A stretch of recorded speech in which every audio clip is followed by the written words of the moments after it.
Buenas noches, amigos y amigas, bienvenidos y bienvenidas. Estamos cerrando la semana y hoy contamos con la grata presencia de una gran amiga. Ella es Aloa Núñez, diputada de la Asamblea Nacional del Partido Socialista Unido de Venezuela, PSUV. Bienvenida. Gracias. Y también está con nosotros otro gran amigo de este canal, Manuel Flores, el diputado del grupo parlamentario del FMLN. Bienvenido. Muchas gracias por la invitación y saludar a mi hermana Aloa. Bienvenida a El Salvador nuevamente, esta es tu patria. Muchísimas gracias. Vamos a aprovechar la presencia de nuestra amiga Aloa para hablar esta noche de la revolución bolivariana en Venezuela y, por supuesto, de los avances que ha tenido y que no tenemos que perder de vista las amenazas que existen en este momento, no solo para Venezuela, sino para toda América Latina.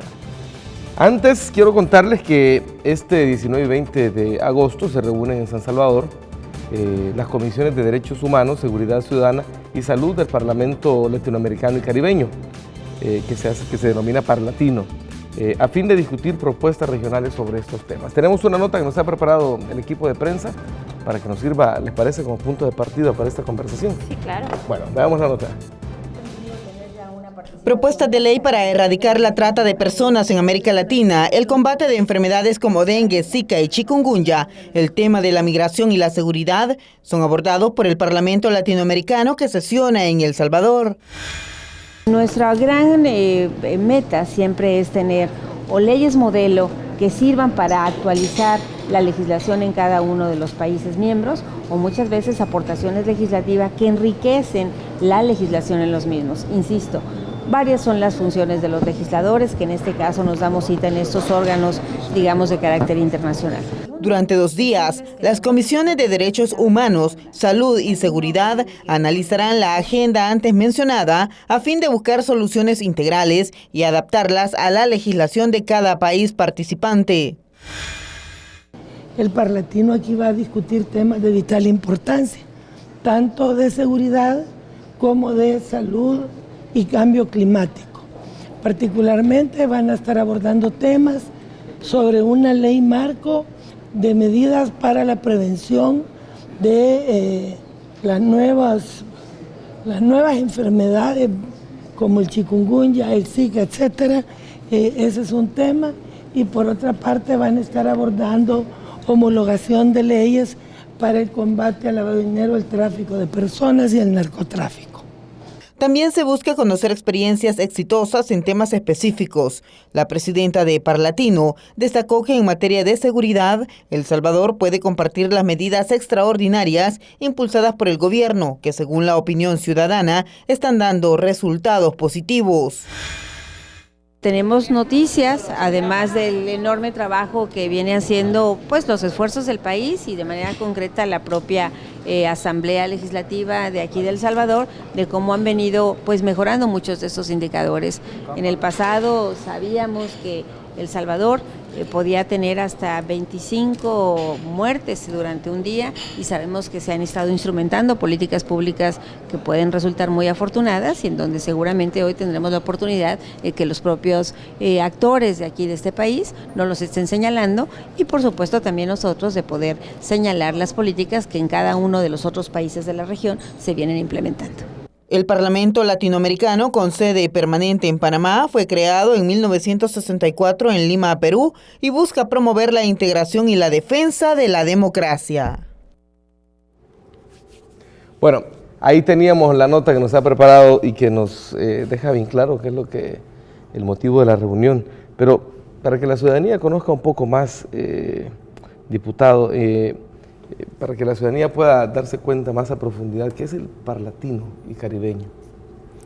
Bueno, el parlatino es la expresión latinoamericana donde convergen los parlamentos de cada uno de los países, tanto de América Latina como el Caribe. Se discuten leyes que vayan encaminadas a darle respuesta a la demanda de cada uno de nuestros países. Lógicamente, tomando en consideración cada una de las legislaciones de cada país. En este momento se está discutiendo 3 temas principales: el tema de salud, el tema de seguridad y el tema de derechos humanos. Se están tratando temas tan importantes como, por ejemplo, los temas del Zika, del dengue, de la malaria, cómo combatirlos, cómo prevenirlos. Y hemos encontrado, por ejemplo, posiciones como Argentina, que en los últimos meses, a la llegada de un partido de derecha, se desmontó el ministerio que regulaba la lucha contra los vectores. ¿Te puedes imaginar? Bueno, ¿y acaso ya no hay vectores en Argentina? Exacto. Entonces como que las enfermedades se van a acabar solamente por decretos. Contrapuesto a Uruguay, donde al contrario el gobierno de Uruguay le ha dado mayor importancia a la lucha de los vectores. Recordemos que todos los países tenemos costas y la mayoría de enfermedades del dengue, Zika son provocadas por el mosquito y el zancudo. En ese sentido se está discutiendo, por ejemplo, los derechos de los defensores de los derechos humanos. ¿Te puedes imaginar cuánta gente en Honduras ha sido asesinada por defender los derechos de la gente que se opone a la minería húmeda? Es decir, estamos hablando de una cantidad de propuestas que en el Parlacino se están discutiendo y están habiendo unos debates muy interesantes. El tema de derechos humanos, el tema de salud, el tema de seguridad. Y por supuesto tú escuchas la posición de los parlamentarios que han venido a nuestro país, dándole realmente felicitaciones al gobierno por las aplicaciones de las leyes en tema de seguridad. Lógicamente acá la derecha no lo va a reconocer jamás, pero es importante que lo reconozca la gente que ha venido a nuestro país. Entiendo también que El Salvador ha sido felicitado y ha recibido muy buenas calificaciones en cuanto justamente a la lucha contra el dengue. Por supuesto, yo creo que eso es importante porque nuestro gobierno tomó las medidas inmediatas y recordemos que la misma ministra de Salud, Violeta Mengíbar, se puso al frente de esta situación cuando estábamos a punto de tener una crisis o una epidemia. En ese caso, vale la pena mencionar que también nuestro país es un país ejemplo en muchos temas, especialmente en el tema de salud, que ha ocupado pues, y ha recibido incluso premios sobre el tratamiento de enfermedades transmitidas por vectores.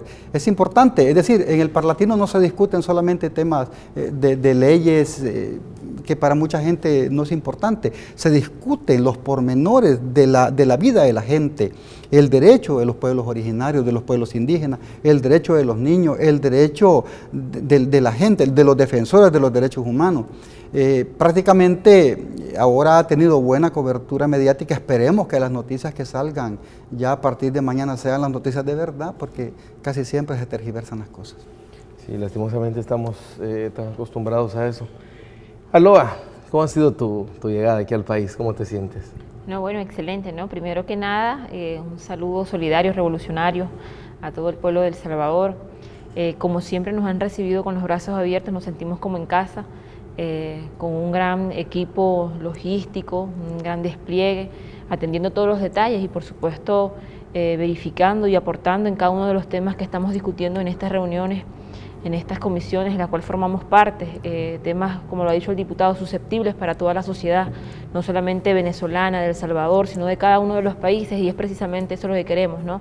No solamente discutir, sino tomar acciones donde cada uno de los estados, cada uno de los gobiernos pueda también sumarse e incluso intercambiar las experiencias y ver qué positivo está haciendo un país, qué positivo está haciendo otro, para entonces poderlo aplicar y de esta manera poder atender a toda la ciudadanía, que es lo que queremos, y poder garantizar el vivir bien, la dignidad de cada uno de nuestros pueblos. Ahora, ¿cómo ves El Salvador esta vez que vienes? Muy lindo, muy limpio, muy organizado.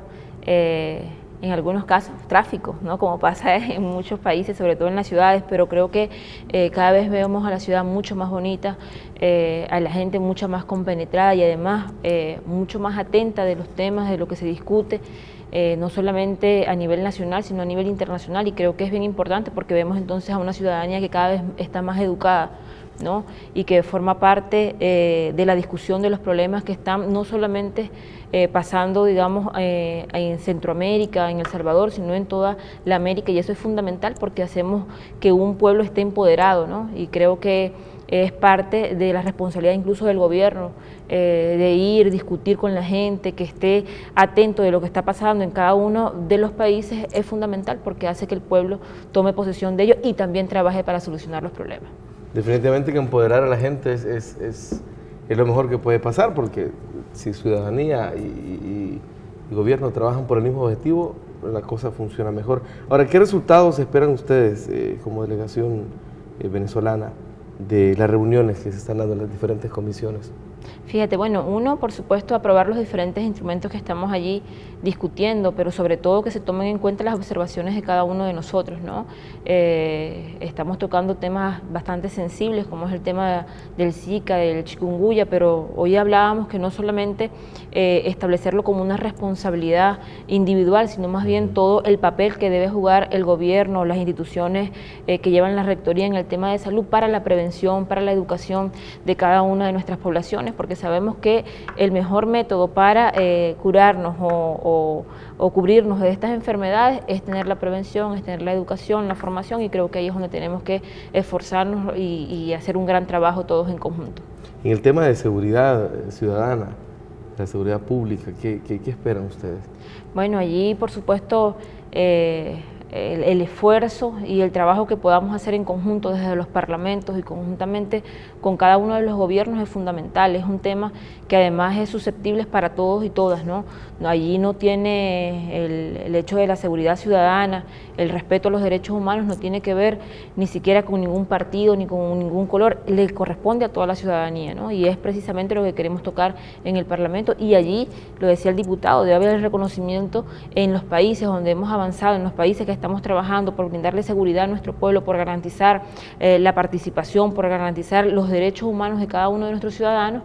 Es fundamental que se reconozca, se discute y que sigamos trabajando en pro de ello.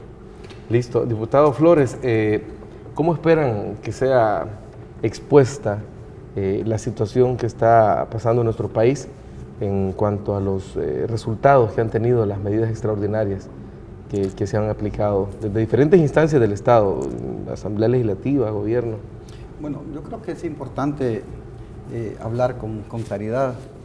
Cada vez que nuestro presidente acude a una cumbre o una reunión fuera del país, es objeto de felicitación. Incluso muchos países quieren retomar el plan El Salvador Seguro. Eso lo que denota es que en realidad ha funcionado, pero sería más importante que todos en su conjunto trabajáramos por eso, pero hay algunos que se están encargando de que fracase el plan. Lógicamente, si todos trabajáramos en esa dinámica de la prevención, la dinámica de trabajar en contra de los grupos delincuenciales, poniendo recursos, poniendo de su parte los mismos medios, el país fuera otro. Se ve siempre en estos ámbitos de manera electorera, porque para algunos la seguridad, al conquistar la paz, ya no es ganancia para ellos, porque lo ven todo como votos. Y en este caso lo hemos visto en cada plenaria, lo hemos visto en cada momento, en donde, pues sí, la derecha, especialmente Arena, se opone a los préstamos para el tema de seguridad. Sin embargo, nuestro presidente y su gabinete está dando, pues, respuesta a la ciudadanía en este tema. Hemos visto cómo se han bajado los niveles de homicidios en el país, los niveles de extorsiones. Hemos llegado a niveles de 5 muertos diarios, esperamos que en un momento sea 0, ¿verdad? Pero para Arena solo son estadísticas, ¿verdad? Para nosotros es una realidad. En ese caso, el pueblo como tal está viendo cuáles han sido los logros alcanzados en los últimos meses. La población aplaude y no es, digamos, antojadizo que en las encuestas la gente opine favorable al trabajo del gobierno, y no solamente el gobierno, no, que la evaluación muy positiva para el partido de gobierno. En ese caso, nosotros como FMLN estamos conscientes de cuál es el papel que debemos enfocarnos en el tema de seguridad, cuál es el trabajo que debemos hacer con las comunidades, pero también estamos muy claros que vamos a tener oposición de aquellos grupos que siempre han estado opuestos a que el pueblo viva bien, a que el pueblo tenga dignidad, a que el pueblo tenga derecho a la educación tranquila. En ese caso, todos los días el gobierno y el partido es objeto de ataques en los medios, no en todos los medios, sino en los medios irresponsables que no ven un avance en el país. Por el contrario, si las cosas van avanzando, lo que tratan de hacer es que se vea que va en retroceso. Para nosotros, como diputados del FMLN en la Asamblea Legislativa, como militantes del partido, eso ya estamos acostumbrados a enfrentar este tipo de cosas. Los hemos enfrentado en el pasado y los vamos a enfrentar en el futuro.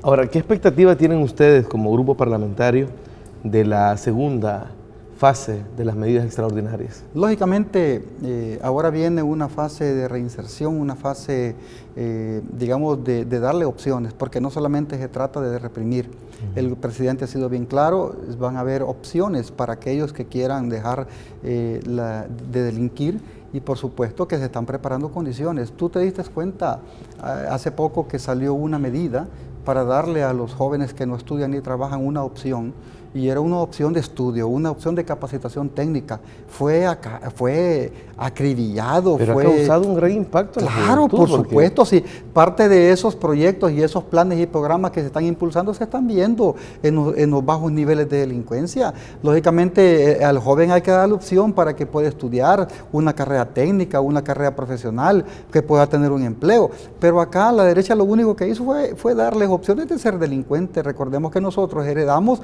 un país completamente violento, 19, 20, 30 y hasta 35 muertes diarias. Pero ahora que el país ha avanzado en materia de seguridad y de prevención, se están viendo los resultados. Eso no le gusta a la derecha porque sabe de que la tercera elección la van a perder. Y es importante, más bien interesante el hecho de que, a pesar de ese ataque que sufrió el programa, cuando no se había hecho toda esa polémica, llegaban 8 muchachos como promedio al día. Después de la polémica llegaban 50. Sí. Eso, pues, es algo muy positivo. Bueno, vamos a hacer una pequeña pausa. Cuando regresemos, me gustaría que habláramos, Aloa, aprovechando tu presencia, sobre la situación que está viviendo Venezuela, para que nuestros amigos aquí en el país puedan conocerla de cerca y no con todas esas noticias distorsionadas que nos llegan a diario. Ya venimos con más. Bueno, muchas gracias por continuar en sintonía de Gen TV Opiniones. Seguimos hablando con nuestros buenos amigos diputados. Nuestra visitante, bueno, ¿qué digo visitante? Hermana, amiga, Aloa Núñez, diputada de la Asamblea Nacional del Partido Socialista Unido de Venezuela, y Manuel Flores, diputado del Grupo Parlamentario del FMLN. Vamos a ver, Aloa, para que la ciudadanía pueda tener un panorama. ¿Cuál es la situación real en que se encuentra Venezuela? Nos llegan a diario, a través de diversos medios, noticias que lastimosamente llegan como verdades, pero que con un poquito de investigación uno sabe que no es cierto. Pero ¿cuál es la situación que se está viviendo realmente en Venezuela? Bueno, en Venezuela estamos viviendo una situación, digamos, de lucha, de trabajo combativo, ¿no? En medio de una guerra económica, una guerra mediática bien contundente en contra del gobierno del presidente Nicolás Maduro. Incluso hoy discutíamos y decíamos que al presidente Nicolás Maduro le ha tocado en estos 3 años mucho más duro de lo que le tocó al presidente Chávez en 14 años, porque bueno, ha pasado por diferentes situaciones y además en medio de diferentes circunstancias. Por ejemplo, la caída del precio del petróleo, ¿no? De recibir nosotros 3.500 millones de dólares mensuales, en enero recibimos, por ejemplo, solamente 77 millones mensuales, ¿no? En el mes de enero. Entonces eso, por supuesto, representa un cambio en la dinámica económica del país y que además la derecha, entonces, en vez de ayudar o poder cooperar como debe corresponder para poder atender al pueblo de Venezuela, lo que hace es ponerse más bien de espaldas o querer entorpecer todas las gestiones del presidente Nicolás Maduro para poder atender a la población. Perdón, y me imagino que los ataques, por ese parangón que haces en cuanto a el tiempo que estuvo gobernando el expresidente Hugo Chávez y ahora con el presidente Nicolás Maduro, y me imagino que en la medida que el tiempo pasa, los ataques son más encarnizados aún. Total. Nosotros desde la llegada del presidente pudimos ver todo lo que hicieron con las guarimbas, donde no hubo ningún tipo de reparo ni ningún tipo de respeto a la vida de cualquier ciudadano, a la vida de un ser humano, donde atravesaban guayas, por ejemplo, de un posta a otro posta para que un motorizado se degollara, ¿no? Y gente murió por eso. Esa es la derecha venezolana, que no tiene ningún tipo de escrúpulos, ningún tipo de sentimiento, que la única meta, su agenda plasmada y su objetivo definido es tumbar al presidente Nicolás Maduro, es sacar del gobierno a la revolución bolivariana. Entonces nosotros no podemos tener ningún tipo de duda en cuál es definitivamente el objetivo de la oposición venezolana, y que además ellos no tienen ningún tipo de verdad, de ningún tipo de escrúpulos al momento de lograr sus objetivos. A ellos no les interesan las medidas que vayan a tomar, a ellos les interesa es sacar al presidente Nicolás Maduro, y por eso han hecho toda una campaña, y lamentablemente, lo decía el diputado, eso no es solamente aquí, es en todas partes, es una agenda que ellos tienen establecida, que es la agenda de los medios de comunicación, tergiversan, la información, cómo venden, en vez de decir qué hace la derecha, en vez de decir cuál es el trabajo, por ejemplo, que está haciendo el presidente Nicolás Maduro para continuar, por ejemplo, con la gran misión Vivienda Venezuela, a pesar de la situación económica que vive el país. Cómo hacemos, por ejemplo, para seguir beneficiando a pensionados, pensionadas, a los viejitos, a las viejitas. Cómo seguimos haciendo el trabajo para seguir dando la educación gratuita, para seguir garantizando el acceso de los niños y niñas a las canaimitas, ¿ve? Cómo seguimos nosotros construyendo y dando el respaldo a todas las misiones sociales que lleva adelante el presidente Nicolás Maduro, como por ejemplo algo que hemos llamado Hogares de la Patria, donde se le da una ayuda económica para garantizar la estabilidad, el acceso a los alimentos, el acceso oportuno a todo lo que es el bienestar y al vivir bien de cada una de las familias. Eso la derecha, eso no lo dicen los medios. ¿Me entiende? Eso lo oculta, lo que trata entonces, lo que se posiciona a nivel nacional, a nivel internacional, es lo que dice la derecha, que es que en Venezuela no hay democracia, que es que en Venezuela no hay respeto a la autonomía de los diferentes poderes que hacen vida en Venezuela y nada más alejado de eso. Si hay alguien que irrespeta la Constitución, que irrespeta la autonomía de cada uno de los poderes, precisamente la Asamblea Nacional, que ahorita está dirigida por una mayoría opositora, donde incluso hacen caso omiso a la sentencia del Tribunal Supremo de Justicia, a la Sala Constitucional, que lo que hace es establecer que se respete en este caso la Constitución de la República Bolivariana de Venezuela, y ellos más bien se burlan en este caso en Venezuela de los diferentes poderes, y ellos creen que entonces son el único poder existente en Venezuela, y resulta que en Venezuela existen 5 poderes, y el poder legislativo es un solo poder, ¿no? Los otros 4 poderes también representan una estabilidad, representan la constitucionalidad, representan la institucionalidad de Venezuela, y eso también es importante que todo el pueblo de El Salvador y todo el pueblo que nos ve esté en cuenta de eso.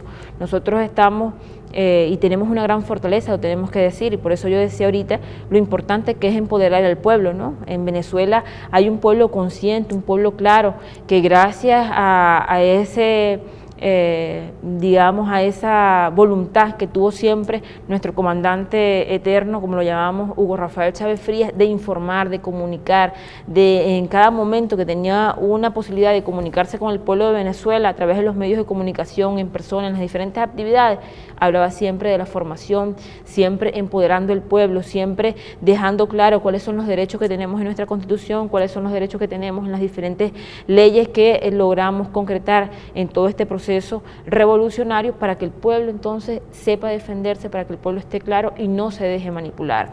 Y es por eso que ellos no han podido, a pesar de toda la patraña, a pesar de toda la guerra económica, a pesar de que tengan el apoyo de las diferentes empresas y grandes empresas en Venezuela y toda la campaña mediática a nivel internacional, aún así no han podido sacar al presidente Nicolás Maduro, y no lo han podido sacar porque el presidente Nicolás Maduro está trabajando por el pueblo, está trabajando con el pueblo está consciente de ello, la mayoría del pueblo venezolano está en las calles apoyando al presidente, y nosotros lo podemos ver en las diferentes movilizaciones que se hacen en Venezuela prácticamente a diario, donde se da un respaldo contundente al gobierno bolivariano, se da un respaldo contundente al presidente Nicolás Maduro. Por supuesto, nosotros tenemos que seguir trabajando, no quiere decir tampoco que todo está perfecto, ¿no? Jamás podríamos decir nosotros eso, aún es cuando nos falta a nosotros por hacer en muchísimos ámbitos, aún debemos seguir nosotros construyendo. Por ejemplo, en la gran misión Vivienda Venezuela, donde ya hemos construido 1 millón de viviendas.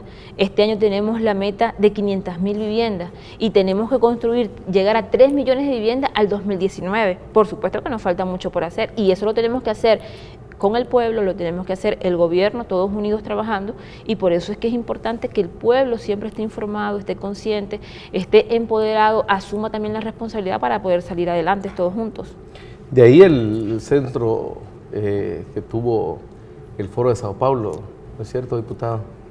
El hecho de hablar del poder popular, claro, del empoderamiento de la gente. Sí, porque a veces la población misma cae presa de la mala información, ¿verdad? Recordemos ahora cómo el pueblo argentino está sufriendo después de tanta campaña de mentira, de miedo, de terror. Le dijeron que, pues sí, si ganaba otra vez la presidenta Cristina, el partido de la presidenta Cristina, iba a haber desabastecimiento, igual que en Venezuela, y al final lo que está ocurriendo es desempleo, está ocurriendo que están cerrando los centros culturales, las bibliotecas. El alza de las tarifas. El alza de las tarifas, la gente incluso incluso se desaprobó las medidas de aumento de tarifas del presidente Macri. Te puedes imaginar que el pueblo argentino luchando por la soberanía de las Islas Malvinas y ahora Macri dice que no es importante para Argentina eso. Es decir, estás hablando de alguien que no le importa la soberanía, no le importa a su pueblo, le importa nada más a su gente, a su grupo. Eso lo está demostrando cada medida que ha tomado. El pueblo argentino es un 30% más pobre ahora. En ni un año tiene siquiera Macri, que ha caído 33% en popularidad. Estamos hablando de un pueblo argentino que está ahora lamentando haber votado por ese presidente. De hecho, a pocos meses de que está gobernando el presidente Macri, la figura de Cristina Kirchner está elevándose. La gente está hoy, bueno, lastimosamente un poco tarde, ¿no? Pero en todo caso están viendo que realmente fue todo lo contrario de del miedo que les metieron. Claro, nosotros podemos ver muchos espejos, ¿verdad? Y muchos ejemplos como Brasil, como Argentina. Las protestas en las Olimpiadas de Río, es decir, la gente del pueblo no tiene acceso a los Juegos Olímpicos. Cuántos miles de millones en publicidad se está embolsando la gente que está con el golpista. Lógicamente, cuando inauguró los Juegos Olímpicos solo habló 8 segundos y durante los 8 segundos que habló fue completamente abuchado. Es decir, imagínate qué cosas, ¿no? Hablan de que en Venezuela no hay libertad de opinión, de expresión, y todos los días los medios, digamos, entrevistan a cualquier opositor a hablar cualquier bobada. Pero en Argentina llega alguien y dice, fuera Temer, golpismo o no, lo meten preso, lo sacan de los estadios. Es decir, la gente puede expresarse, pero ¿qué sucede? Los medios acá te le dan la magnitud de acuerdo a sus intereses, porque esto es un tema internacional, de la derecha internacional. Esto es un tema completamente planificado y lo estamos viviendo en el país, lo estamos viviendo desde ya. Pero yo creo de que la población salvadoreña debe estar clara de que si usted está acostumbrada a leer noticias únicamente en los panfletos de la derecha, se va a estar informando de manera al revés. Yo creo que en esta parte nuestra obligación también es comunicarle al pueblo, y por eso el presidente, que en sus programas, gobernando con la gente, que va a los municipios, la gente se da cuenta de lo que está pasando. Lógicamente debemos de observar lo que ha pasado. Hoy en la mañana nos dimos cuenta en las ponencias de los diputados de cada país lo que está pasando en Argentina, por ejemplo.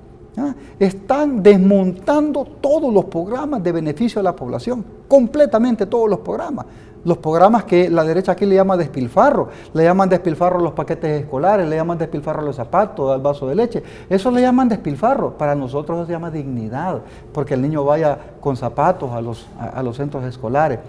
Esta parte para nosotros es vital, porque lo mismo ocurre con Venezuela. Acá las noticias que llegan solamente la parte negativa, pero que nos traigan en este momento una noticia que diga que hay un venezolano que se ha muerto de hambre, que lo digan pues, que traigan. Pero han traído fotos de otros países, han traído fotos de montajes de otros países. Bueno, diciendo, hay una foto que se hizo famosa de unos estantes. Y eran en Estados Unidos. Sí, era en Nueva York la foto. Era en Nueva York la foto. Y también incluso de la gente que llega y corre tras los furgones, y es en Dominicana. Es decir, lógicamente cuando quieren convertir una mentira en verdad, ahí están los medios dispuestos. Sí. Eso es importante que el pueblo lo sepa, porque lo mismo, cuando atacan a los gobiernos progresistas y revolucionarios, precisamente es para que la gente, digamos, esté engañada de lo que realmente no ocurre. Para nosotros en El Salvador estamos construyendo alternativas y posibilidades, y no es, digamos, antojadizo de que el pueblo siga viendo el FMLN como una única opción para seguir gobernando el país. Eso lo dicen las encuestas. Por supuesto que la derecha no lo va a aceptar nunca. Ahora, Aloha, uno de los temas que vemos a diario, que nos llegan de las noticias, es el tema de la escasez de alimentos. Y poco se habla de toda la campaña, de toda la misión que tiene el gobierno para hacer llegar los alimentos a la ciudadanía. ¿Qué es lo que está sucediendo realmente ahí? Se habla de una guerra no convencional, si nos explicas eso. Fíjate, voy a ponerte el ejemplo, más o menos para decir qué hacen el privado, las empresas, y además también cómo a veces incluso gente que quizás le falta un poco de claridad también cae en ese juego. y a la final afecta al pueblo, ¿no? Siempre tú hablas con diferentes actores de la derecha y dicen que en Venezuela no hay ninguna guerra económica, que ahí no hay ninguna guerra de tercera generación, que eso es falso, pero te voy a hablar de una empresa que se llama Empresas Polar. Empresas Polar es una de las principales empresas en Venezuela que produce los productos de la cesta básica en Venezuela. Por ejemplo, arroz, harina, mayonesa, margarina, esos productos. Pero también produce cerveza. El Estado le da el acceso a dólares para que ellos puedan comprar materia prima en los productos que sean necesarios. Porque, por ejemplo, harina de maíz, que allá en Venezuela el plato principal es la arepa, que se produce esa harina precocida, el maíz con la que ellos procesan es el maíz que produce el pueblo venezolano. Ni siquiera es que son productores, ellos solamente procesan y distribuyen. Ellos han eliminado porque según no tienen dólares y no están produciendo los materiales de la cesta básica, los productos de la cesta básica, pero están sacando nuevas líneas de cervezas. Y la cerveza no se agota en ninguna parte. Tú vas a todos los depósitos y todos los depósitos tienen cerveza. Pero no te producen la harina, no te producen la pasta, no te producen el arroz. Entonces, ¿qué está pasando allí? ¿Será eso casualidad o será eso que es parte de la guerra no convencional que tiene la derecha venezolana y que están todos confabulados? Aparte de eso, entonces te van a decir otro ataque de la derecha. No, es que hay colas porque hay desabastecimiento. Y ahora que usted decía, diputado, del engaño, de la manipulación que le hacen al pueblo. Cuando ellos estuvieron en campaña, en diciembre del año pasado, para las elecciones parlamentarias, ellos le decían al pueblo que no iba a haber más cola, que esa era la última cola que iban a hacer, la cola que iban a tener para ir a votar. ¿Qué hicieron apenas llegaron al poder? Bueno, ellos se pusieron de espaldas al presidente, el presidente llevó a la Asamblea Nacional, como corresponde, para que se aprobara un decreto de emergencia económica. ¿Y qué dijeron ellos? Que en Venezuela no existía ninguna emergencia económica. Pero toda su campaña la basaron en que en Venezuela existía una emergencia económica y que habían grandes colas y que esa era la última cola que tú ibas a hacer. Esa era parte de la campaña. Pero luego se pusieron a este decreto. La gente no es tonta. La gente se da cuenta. La gente quizás, ellos jugaron y quisieron manipular al pueblo con la situación económica que vive el país. Pero que además tenemos otros ciudadanos, ¿verdad?, que se hacen esas colas, pero no hacen la cola, muchos de ellos, la mayoría de ellos, no voy a decir que todos, pero sí una gran mayoría, no hace la cola porque necesita el producto, porque además en Venezuela los precios son regulados. Allá no puede especularse con el precio porque está los productos de la cesta básica tienen un precio regulado, que está establecido. Entonces, ¿qué hacen? Lamentablemente, personas que hemos llamado nosotros bachaqueros, vienen, hacen las grandes colas, compran el producto, pero no porque lo necesitan, sino para luego revenderlo al mismo pueblo.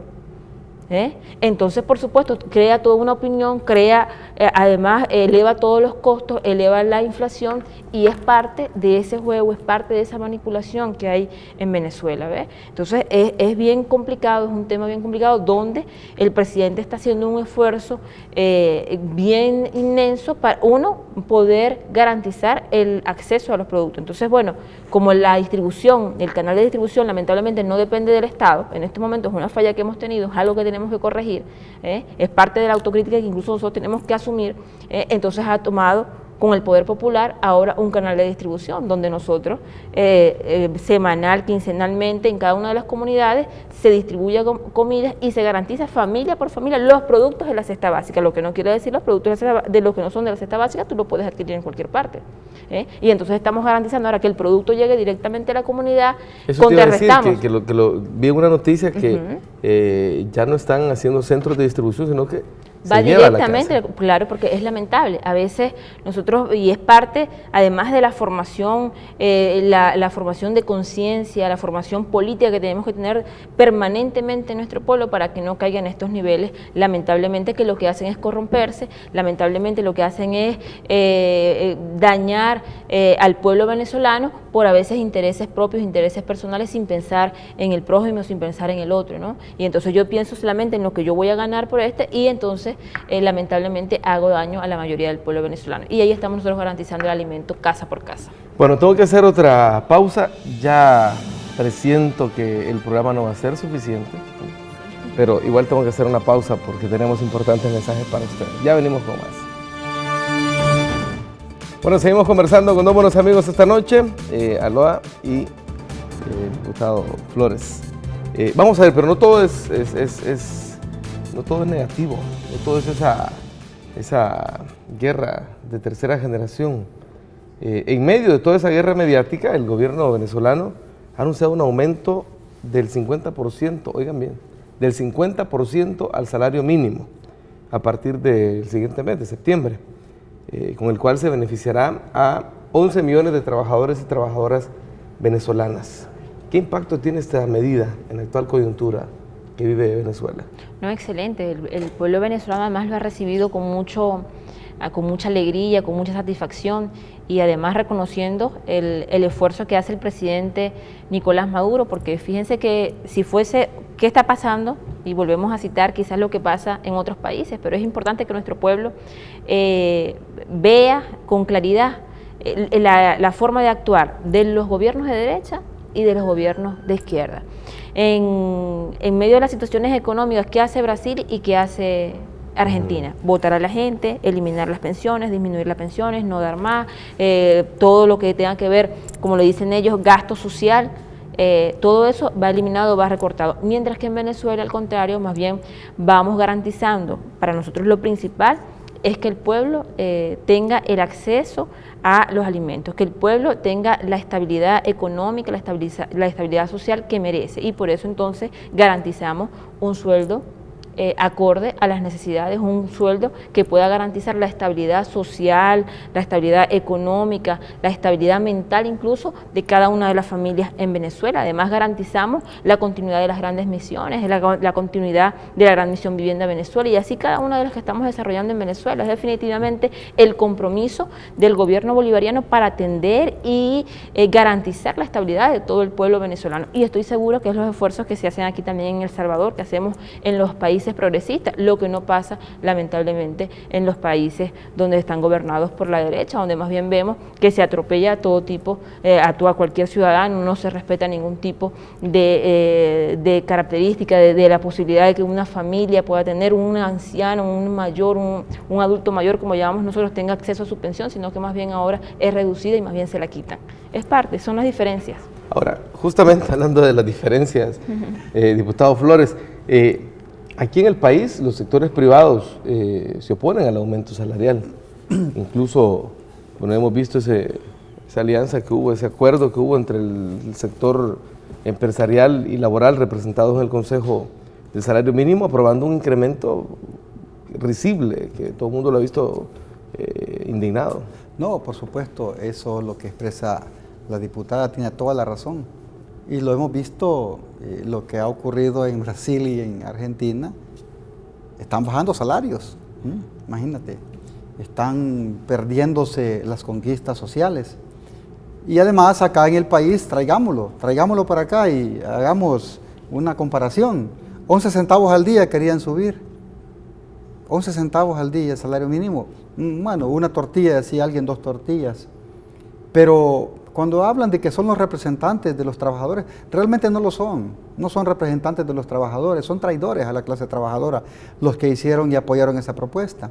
Lógicamente, el gobierno hace una propuesta bastante consciente sobre la realidad económica del país, de un salario mínimo arriba de los $300 o cercano a los $300.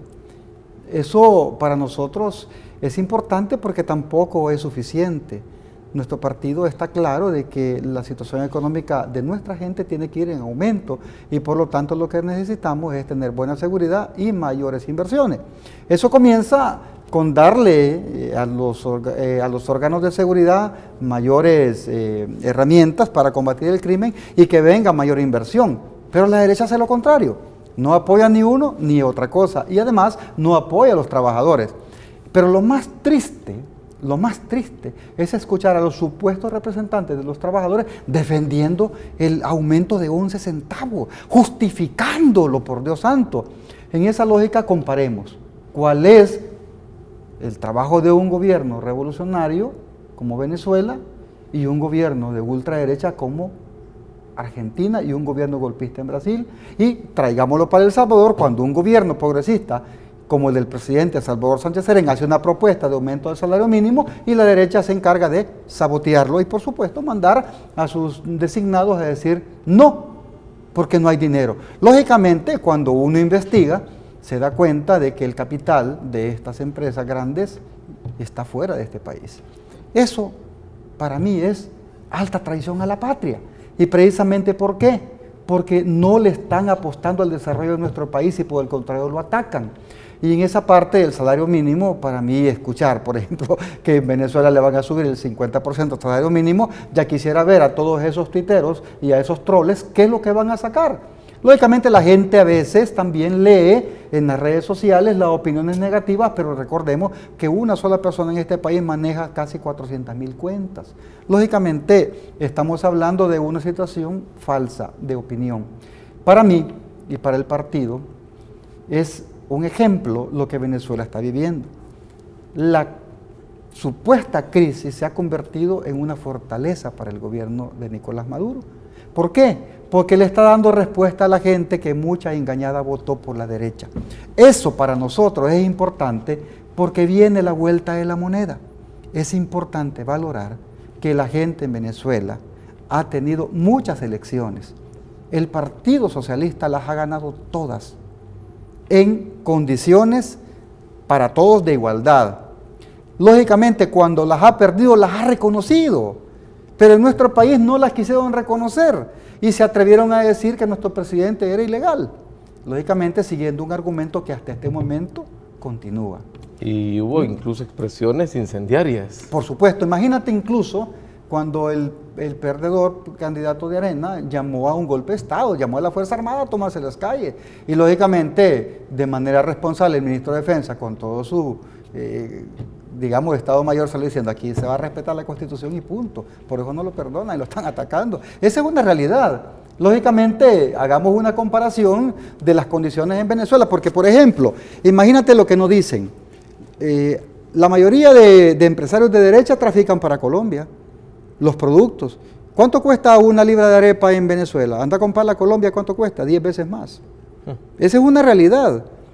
¿Cuántos barriles de petróleo traficado iban de Venezuela a Colombia? Lógicamente la apertura de la frontera no era así, de buena voluntad, hagámoslo. No, el narcotráfico en Colombia es un negocio, el tráfico. Entonces los venezolanos, imagínate cómo es eso.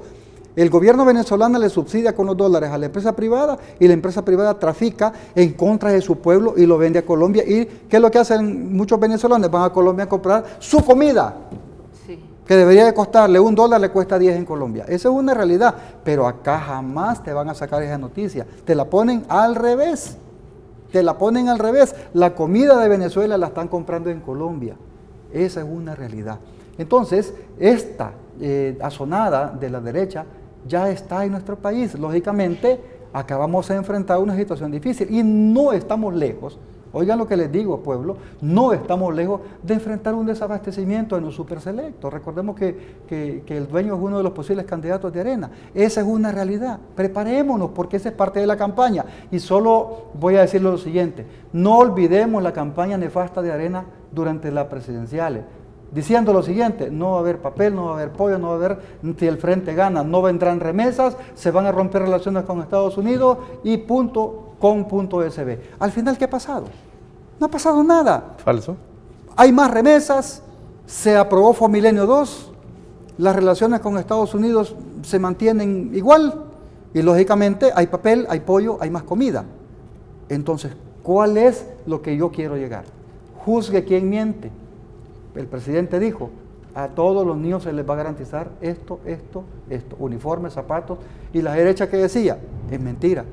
¿Y quién está cumpliendo? Ahora, Aloa, ante todas estas acciones desestabilizadoras, ¿cuál ha sido la respuesta del gobierno venezolano y del pueblo venezolano? La exigencia al respeto a la Constitución, la exigencia a los derechos y a los logros obtenidos en revolución, que es lo primero, ¿no? Y es por eso que tú ves al pueblo desplegado en toda Venezuela y atento a cualquier acción que pueda tomar la derecha. Yo quisiera, ustedes, decía el diputado ahorita, que la gente tiene que evaluar y la gente definitivamente es consciente y la gente se da cuenta. Pero yo quiero decirle al pueblo de El Salvador, porque a veces la derecha ha querido vender en Venezuela que ellos son mayoría y ellos no son mayoría. El pueblo venezolano en su mayoría es chavista. ¿Qué pasó el 6 de diciembre? Bueno, la gente es susceptible, ¿verdad? Y con una campaña feroz como la que se tiene en Venezuela, donde se quiere engañar a toda la población con falsos testimonios, con engaños, con mentiras, entonces la gente quizás puede confundirse y mucha gente no fue a votar. No es que ellos obtuvieron mayoría, ellos crecieron ¿cuánto? 300.000 votos. Pero nosotros, mucha gente nuestra fue que no fue a votar, no acudió, se abstuvo. Y por supuesto, ahí nosotros estamos en un proceso, como Partido Socialista Unido de Venezuela, en un proceso de revisión, de acompañamiento, de visita, de ir a casa por casa, atender a nuestro pueblo, e incluso aclararle y discutir con ellos cualquier duda que tengan. Y además dejar claro que si hay alguien que va a garantizar al pueblo venezolano la estabilidad política, la estabilidad económica, la estabilidad social, los logros obtenidos y además defender los derechos consagrados en la Constitución y el legado de nuestro comandante Chávez, somos nosotros. Ninguno de derecha va a garantizar en ningún momento eso. Y si alguien tiene duda de ello, recordemos el golpe de Estado del 2002. ¿Qué pasó en el golpe de Estado del 2002 en Venezuela? Lo primero que hizo la derecha fue disolver la Asamblea Nacional, volver a la Constitución de 1961. Imagínate tú, solamente por dar un ejemplo, yo que soy indígena. Retroceder 40 años. Imagínate tú, pero no solamente eso, la Constitución de 1961, por ejemplo, cuando se refiere a pueblos indígenas, dice que había que buscar mecanismos para que los indígenas formáramos parte de la nación. Es decir, que los indígenas no éramos considerados parte de la nación, parte de la sociedad. Y ellos volvieron a esa Constitución, o sea, le quitaron todos los derechos que nos dio el comandante Chávez, que nos dio la revolución, en un capítulo especial, el capítulo número 8, a los pueblos indígenas, donde además se reconoce a Venezuela como una sociedad multiétnica y pluricultural, nos devolvimos a no ser parte de la nación. Esa es la derecha venezolana, esa es la realidad, y eso es lo que ellos pretenden. Ellos jamás van a estar en pro del pueblo venezolano. Ellos van a estar solamente defendiendo, como están defendiendo aquí los diputados, el grupito ese, esas grandes ganancias que solamente tienen los grandes empresarios venezolanos, los grandes empresarios salvadoreños. Jamás van a pensar realmente en el pueblo más desasistido, en el pueblo que más lo necesita, en ese pueblo que está en los barrios, en las comunidades más empobrecidas. Ahí es donde está la revolución, y es por eso que ellos no han podido y no van a poder, porque esa gran mayoría del pueblo venezolano está con la revolución. Aloha, yo me pasaría otras 2 horas platicando contigo y con mi amigo Manuel, pero el tiempo se nos ha agotado. Quiero agradecerles a ambos el que hayan aceptado esta invitación y que esta solo sea una de muchas conversaciones que tengamos en este foro. Aloha. No, gracias a ti y a todo el pueblo salvadoreño por el recibimiento, por darnos estos espacios y además por permitirnos decir la verdad de lo que pasa en Venezuela. Yo quiero decirle de verdad, y con esto quiero cerrar, a todo el pueblo de El Salvador, que confíen que el pueblo venezolano es consciente. Nosotros hemos pasado por 20 procesos electorales, de los cuales hemos ganado 18. Eso significa que hay un pueblo consciente, que hay un pueblo que respeta la democracia, que respeta la Constitución, y nosotros somos los primeros garantes de ello. Manuel. Gracias por la invitación y por compartir con Aloha esta noche y contigo opiniones importantes. La lucha es continua, la lucha es permanente y lógicamente no nos van a desmontar. Tenemos una moral alta, hemos pasado situaciones difíciles y estamos preparados para enfrentar cualquier crisis. En este momento el pueblo está consciente, el pueblo está claro y el pueblo está esperando las transformaciones que ya continuaron y están avanzando. Lógicamente, como FMLN hemos agarrado un país bastante destruido. En estos 7 años lo estamos dignificando y por supuesto que hace falta mucho más. Bueno, muchas gracias a ustedes, amigos y amigas. Gracias por la atención y por la paciencia. Pasen buenas noches.